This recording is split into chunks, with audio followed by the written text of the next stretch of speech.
Paulina mostra para a amiga umas vagas que marcou os classificados do jornal. Uma delas é para cuidar de uma idosa. Enquanto isso, Zenaida pergunta para Lourdes cadê sua comida. Lourdes mostra para a mãe que ela já está comendo. Zenaida joga suco em cima de seu prato e Lourdes disputa o copo com ela. A idosa se molha toda e Brígida a leva para o quarto. Osvaldo chega todo garboso e reclama pela demora de Lourdes em sair. Ela explica que estava cuidando da mãe e torce para encontrar alguém que cuide dela. Paulina fica ansiosa para visitar a casa da velhinha no dia seguinte e tem certeza de que vai conseguir esse emprego de cuidadora. Carlinhos consegue sair do barranco com a ajuda de Isabel. Ele a chama de vovó e ela acha graça. A velhinha nota que ele está com febre. Carlinhos não faz ideia de onde veio. Isabel se apresenta para o fedelho e autoriza que ele a chame de vovó Isabel. Ela explica que ele vai para sua casa e depois vão procurar a família dele. Carlinhos não faz ideia de quem seja sua família. Carlos Daniel conta para Leda que está esperando o pedido de resgate. Leda lembra que Luciano disse que Paulina era do bem, mas Carlos Daniel prefere não acreditar nisso. A oferecida pede para ele acompanhá-la até sua casa. Carlos Daniel sai do sério, pois não pode perder a ligação do resgate. Isabel e Carlinhos estão quase chegando. Antônia reclama ao vê-los entrar, mas Isabel bate o pé que vai cuidar do menino. Célia não entende como Paulina está ansiosa para cuidar de uma velha, que com certeza é chata para Dedéu. Paulina acha que é um trabalho como qualquer outro. Carlinhos reitera que não se lembra de nada. Antônia recomenda que a irmã se livre do moleque. Isabel fala mais uma vez que não vai fazer isso. Antônia bafora cigarro no rosto de Carlinhos para assustá-lo. Isabel avisa que vai na vizinha buscar álcool, mas Carlinhos a convence a ficar para não ficar sozinho com Antônia. Isabel decide então cuidar de seus ferimentos e pede para que ele a chame de vovó. Ela garante que a irmã ladra, mas não morde. Célia recomenda que Paulina se disfarce de feia para não ser assediada pelos maridos das idosas. Ela volta a sofrer com a dor de dente. Moacir chega com a mercadoria e pergunta quem é o moleque. Isabel quer saber como pode tratá-lo. Moacir examina a ferida de Carlinhos. Ela explica como o acharam e Moacir acha melhor levarem-no para casa. Isabel revela que pobrezinho não se lembra de nada e vai limpar sua ferida. Antônia bate o pé que não quer ele lá, mas Isabel bate o pé mais ainda que ele vai ficar. Moacir pede para Antônia ir buscar itens de primeiros socorros em sua casa. Antônia profetiza que todos vão parar na cadeia antes de se retirar. Moacir afirma que não poderão ficar com o menino. Ela garante que no dia seguinte vai entregá-lo à polícia. No dia seguinte, Piedade fala para Carlos Daniel que não acha que Paulina esteja com Carlinhos, mas ele reitera que ninguém ali confia na usurpadora. Antônia se estressa por Isabel não querer ir trabalhar. Isabel explica que está esperando Carlinhos acordar para levá-lo à polícia. Antônia sai morta de ódio. Carlinhos acorda e pede água. Isabel sai para pegar. Carlos Daniel conta aos irmãos que a vovó não acha que Paulina tenha sequestrado seu filho e teme estar perdendo o tempo. Rodrigo acha que não. Isabel dá instruções para Carlinhos dizer que está perdido para os médicos no hospital, que ela vai levá-lo em breve. Carlinhos pede para ficar com a nova vovó. Enquanto isso, no Guarujá, Paola telefona para a mansão. Lalinha atende e Paola pede para falar com Paola Bracho. Lalinha reconhece a voz na hora, mas disfarça. Paola se apresenta como uma amiga. Lalinha revela que a dona Paola viajou. Paola morre de susto ao saber disso. Carlinhos insiste para ficar, pois não tem família. Isabel explica que ele só está sem memória. Célia fica com preguiça de ver Paulina indo na casa da tal velha. Paulina sente que vai se dar muito bem lá. Paola avisa que quer falar com Carlos Daniel. Lalinha recomenda que ela ligue para a fábrica. Paola desliga a ligação. Lalinha fica nervosa e sai correndo atrás de Adelina. Na cozinha, a fofoqueira revela para Adelina e Cacilda que a verdadeira Paola acabou de ligar e que já sabe da usurpação. Paola pede pro fisioterapeuta deixá-la a sós com Alexandre. Ela conta que soube que Paulina viajou e teme que a usurpadora tenha viajado e roubado seu dinheiro do banco. Paola decide voltar imediatamente para casa. Rodrigo recebe a ligação de Adelina, que lhe comunica da ligação de Paola. Paulina toca a campainha da casa de Lourdes. Brígida recebe a querida e as duas adentram em casa. Rodrigo acha que se trata da usurpadora, mas Adelina explica que foi a verdadeira Paola. Ele pede para falar com Lalinha. Ela garante que era a autêntica dona Paola e dá detalhes da ligação. Rodrigo pede para que ela avise a Paola em sua próxima ligação que fale com Carlos Daniel, mas que não deixe claro que seu truque foi descoberto. Lourdes elogia a aparência de Paulina e conta mais sobre Zenaida, sua mãe rabugenta. A senhora explica que Paulina terá bom salário, casa e comida, deverá usar uniforme e terá folga às segundas.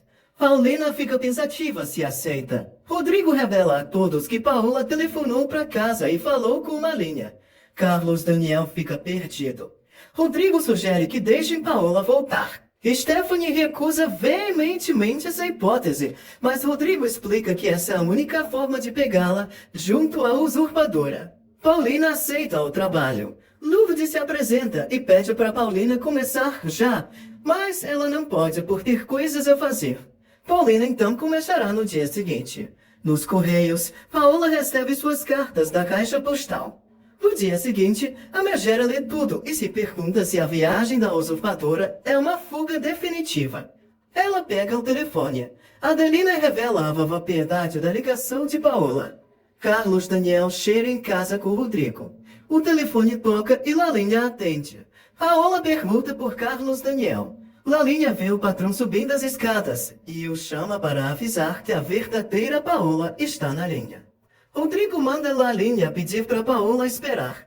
A empregada faz isso e Paola morre de preguiça. Rodrigo recomenda que caso Paola pergunte da usurpadora, Carlos Daniel deve dizer que ela viajou e volta em poucos dias. Caso ela se apresente como a própria Paola, Carlos Daniel tem que tratá-la com todo o amor do mundo, pois é necessário que ela seja enganada. Paola desfruta ouvir a voz do marido por telefone depois de tanto tempo.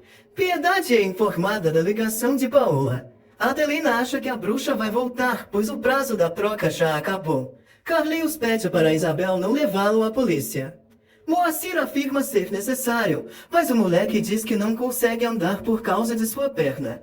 Moacir pede para Isabel ir sozinha mesmo, enquanto ele distrai Carlinhos com suas histórias.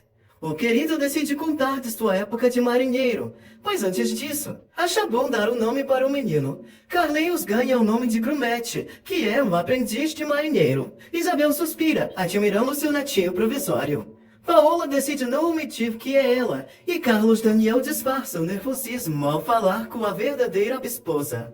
A megera mente que já resolveu quase tudo em sua viagem, e voltará no máximo no dia seguinte, pois está morrendo de saudades dele. Carlos Daniel recorda que a esposa viajou há pouco tempo. Paola embarca na jogada e garante que no dia seguinte estará de volta. Carlos Daniel segura a raiva e se despede dela. Paola se alegra ao ver que ninguém descobriu nada. Lalinha escuta Rodrigo perguntando se era a verdadeira Paola. Carlos Daniel confirma e se irrita com o tamanho cinismo da mulher. Rodrigo recorda que tudo deve ficar na normalidade, para a vilã ficar nas mãos deles. Lalinha segue de butuca. Isabel fica pensativa diante de uma vendinha de jornais. Moacir conta suas histórias para Carlinhos. Isabel volta e revela que não foi a polícia, pois achou melhor comprar um jornal para ver se estão procurando o menino. Nas manchetes não tinha nada. Isabel presenteia ao netinho com uma sacola de doces. Moacir a chama para fora, para adverti-la que é muito perigoso ficar com Grumete. Isabel acha que o netinho deve ter fugido de casa, portanto, ele vai ficar até sair algo no jornal. Ela reclama de morar com Antônia, pois queria ficar a sós com o fedelho. Moacir reitera à amiga que ela vai parar na cadeia. Piedade pede para Virgenzinha proteger Carlinhos. Adelina chega sem notícias de seu menininho. Piedade lamenta pelos netos não moverem um dedo para encontrá-lo, só pela certeza de que foi sequestrado pela usurpadora. As duas caem no choro, desoladas. No dia seguinte, Antônia reclama pela irmã novamente não ir trabalhar para cuidar de Carlinhos. Isabel afirma que tem suas economias. Antônia garante que não vai ajudá-la e sai cuspindo fogo. Piedade descobre por Carlos Daniel que Paola vai voltar naquele mesmo dia, sem saber do plano dos Drácio. A vovó pede para Adelina reunir os funcionários para pedir que eles não cometam nenhuma indiscrição. Isabel sugere sair com Carlinhos para ir atrás da família dele. Ele geme de dor e não sente vontade de andar. Isabel explica que se o encontrarem com ela, ela será presa por sequestro. Carlinhos propõe dizer a todos que ela é sua avó, mas Isabel realmente teme os problemas. Carlinhos aceita acompanhá-la. Brígida recomenda que Paulina tenha paciência com Zenaida, porque ela parece uma criança. Agora mesmo está vestindo um vestido em cima do outro. Zenaida grita por Brígida e estranha a presença de Paulina. Ela conta que veio cuidar da senhora, pois é a sua nova acompanhante. Brígida pede para ir à missa. Paulina explica que a missa é só no domingo e a velhota faz birra. Piedade comunica a todos os funcionários que a verdadeira Paola está voltando e eles devem ser discretos quanto à usurpação. Carlinhos passa mal sozinho na praça, esperando Isabel voltar. Enquanto isso, Isabel pensa consigo mesma que não pode abandonar Carlinhos como pretendia fazer, então é melhor levá-lo para casa e depois é só ficar lendo o jornal para ver se o procuram. Carlos Daniel conta para Rodrigo que ordenou que o gerente do banco de Paola lhe comunicasse se a esposa fizesse alguma retirada no nome dela. Rodrigo garante que chegando nas duas, vão dar com o paradeiro de Carlinhos. Depois, ele espera que Carlos Daniel se divorcie de Paola e arranque uma confissão da usurpadora. Isabel abraça Carlinhos aos prantos, enquanto o coitado chora, agradecendo a Deus por não ter sido abandonado. Ele conta que está se sentindo muito mal, com muito enjoo e ânsia de vômito. Isabel garante que vai cuidar de seu netinho, pois assim que Deus quer. Os dois se abraçam muito emocionados. Carlos Daniel e Rodrigo reiteram que Paulina está com Carlinhos, provando que já podem formar uma dupla sertaneja, o Ide e o Ota. Paola desembarca do táxi e pede para Pedro levar suas malas para o quarto. Chico olha a megera chegando e não tem dúvidas que é a verdadeira. Lalinha fica chocada vendo Paola de volta. A vilã pede o seu chá de sempre. Lalinha mente que as crianças estão no colégio e conta que Piedade está no quarto e Stephanie na fábrica. Paola quase morre descobrindo que Stephanie está trabalhando, mas disfarça. Ela decide ir para o quarto descansar para ficar belíssima para o seu marido. Lalinha percebe que agora sim é a verdadeira e corre atrás dela. Paola pede para a escrava Isaura colocar sais na banheira. Lalinha lembra que não tem, pois ela mesma disse que não gostava mais. Paola embarca na brincadeira e finge que esqueceu que estava lhe dando uma alergia. A megera pergunta de suas cartas e a empregada recorda que ela terminou com o pintor. Paola então quer saber se Piedade ainda enche a cara e Lalinha relembra que a mesma tirou o vício dela. Paola quase morre ouvindo isso, mas disfarça de novo. Lalinha revela também que a fábrica está prosperando desde que a patroa conseguiu os 2 milhões de dólares. Paola se choca, agradece a Deus e pede um cigarro. Lalinha observa a patroa baforando tranquilamente. Rodrigo recebe a confirmação de que Paola está em casa e comunica isso para Stephanie e Carlos Daniel. Carlos Daniel, por sua vez, não sabe como lidar com a volta da megera. Stephanie implora para que ele finja. Carlos Daniel espera não poder trucidá-la com as próprias mãos.